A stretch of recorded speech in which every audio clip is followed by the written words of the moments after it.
Let me tell you, as a little girl growing up in Baton Rouge, Louisiana, everyday life was full of spectacle. In the months leading up to Mardi Gras, people from all over our community knit beads into dresses, stirred steaming pots of gumbo, shaped chicken wire into grand, majestic carriages stuffed with brightly colored tissue paper. On the day of the parades, grown-ups would walk out of their homes as mermaids and alligators and kings and queens. You could see your second-grade teacher, suddenly a peacock with beautiful sparkly feathers. We would paint our faces and flow into the street where all day long the city sang and danced together. Regular people of all ages, races, and classes who stepped outside of their daily life and into a collective radiance. In my world, pageantry was not just reserved for Mardi Gras. Every Sunday at church, voices lifted together, inviting the holy down into daily life. Our church staged epic annual Christmas pageants, complete with real, smelly sheep. And down the road at LSU football games on Saturdays, the stomp of the roaring crowd led by the marching band and the color guard registered as an official earthquake on the Richter scale when I was 8 years old. Big surprise, I became a theater director. I did so with the belief that these spectacles were more than just fun, that something profound was happening when our community came together in the realm of the imagination. Pageantry and spectacle are, in fact, ancient, universal aspects of human experience, going back as far as we can trace the presence of humans on this planet. Religious ritual and celebration or carnival provided our ancestors much-needed joy and the unique kind of group bonding necessary for facing their daily challenge of survival. The question is, what do these spectacles mean in our day, when the interconnectedness of our survival is less immediately visible and technology offers the constant opportunity for isolation? As a theater director, I search for what a communal gathering in the realm of the imagination can mean in our time. And that quest led me to wonder, inspired by the Mardi Gras of my childhood, would it be possible to create the feeling of a whole city on stage together? Well, what better way to try than to stage a production of the Odyssey with 181 people in the cast drawn from all over San Diego?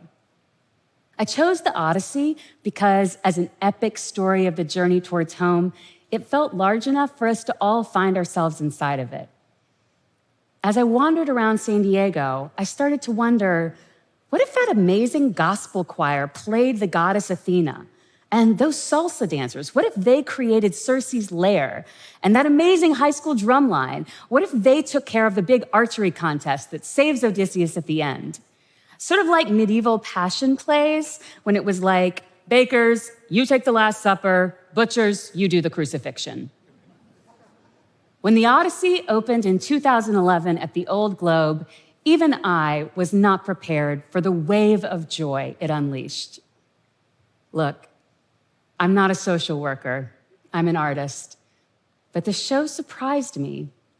I did the show thinking it would be beautiful, but it was so much more than that. People were overcoming the challenges of fear and self-doubt in the imaginary process, and somehow it was making them feel equipped to face the challenges in their real life. After the show, we stayed in touch, and I started hearing anecdotally what I would later learn scientifically.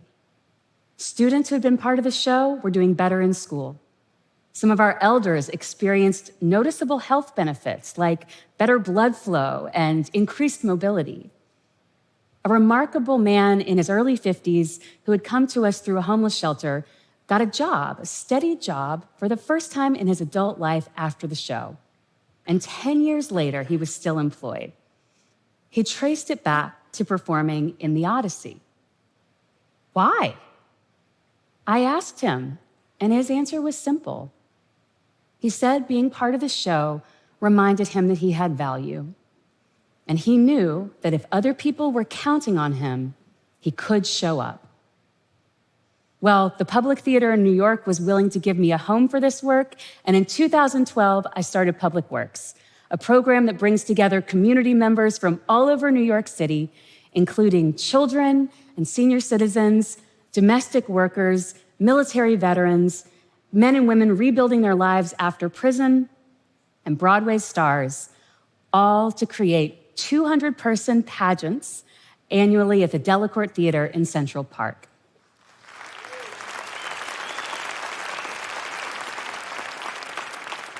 I want to share with you for fun the quick math of how we put a city on stage through Public Works.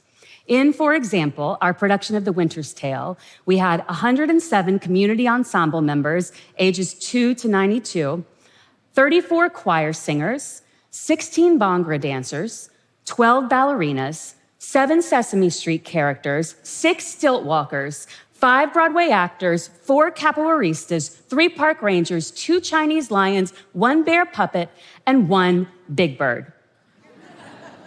And that's how we made a city.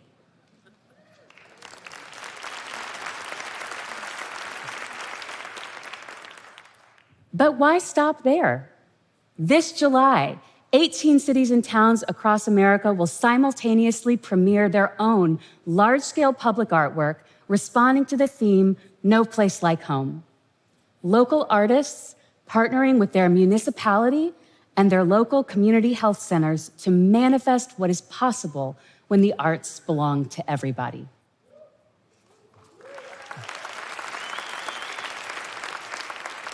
The beauty of this type of art making is that people who might not encounter each other in any other aspect of life except jury duty gather together around life's deepest questions.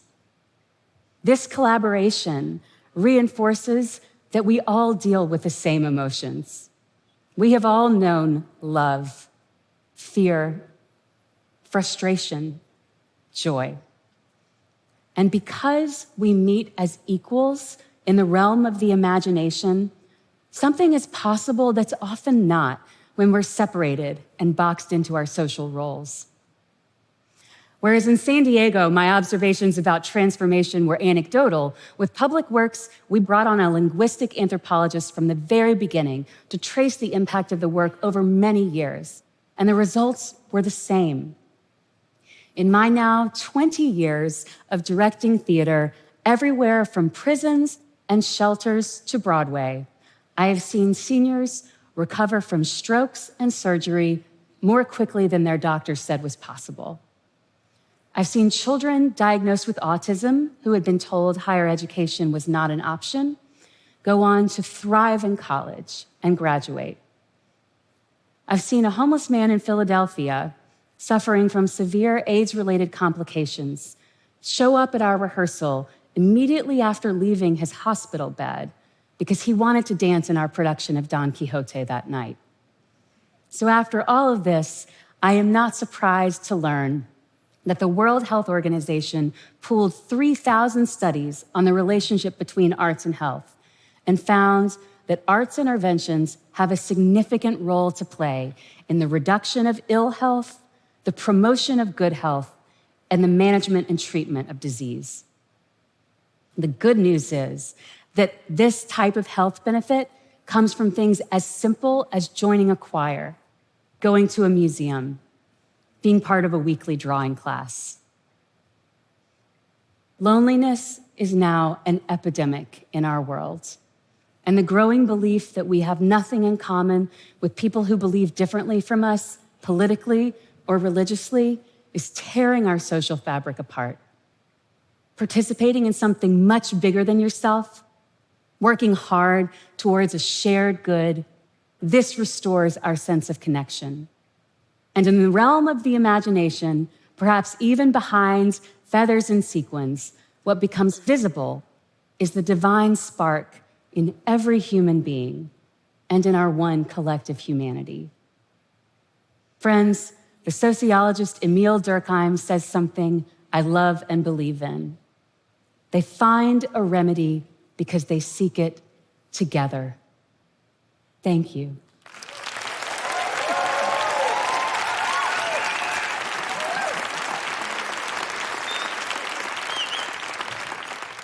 Thank you. It was so fun to talk to y'all about that, but now I want to give you a little taste of it. So I do notice an unused piano here. That's never right. I want to bring to the stage now my good friends, Broadway legend Brian Stokes Mitchell and Todd Almond, my frequent collaborator on many of the things you saw on that screen.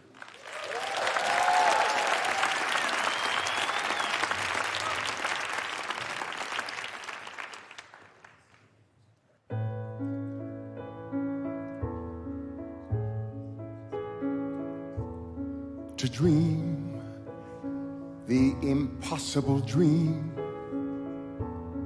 to fight the unbeatable foe, to bear with unbearable sorrow, to run where the brave dare not go,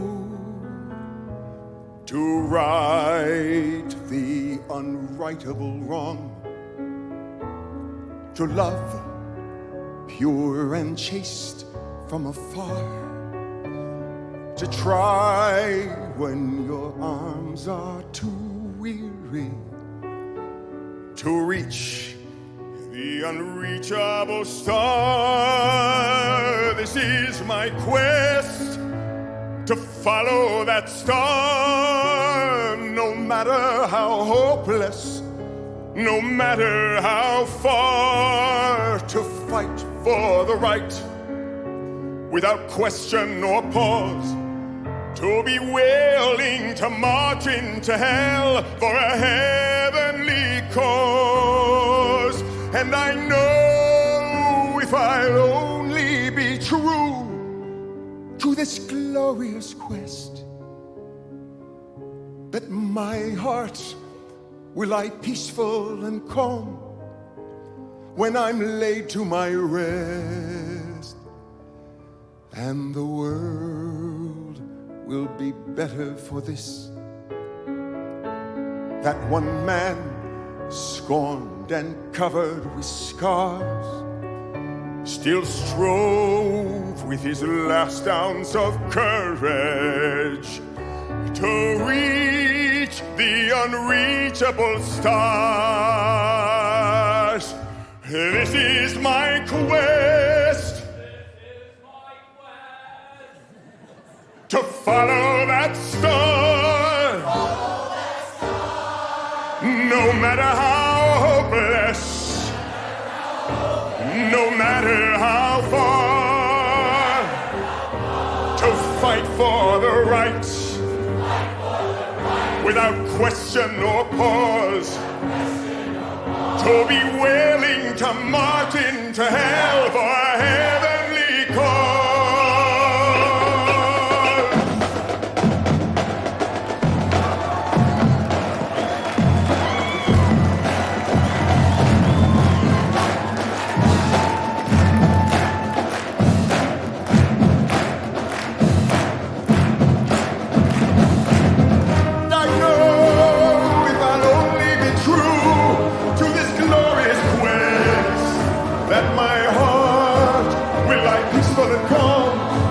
To my rest, and the world will be better for this, that one man scorned and covered with scars still strove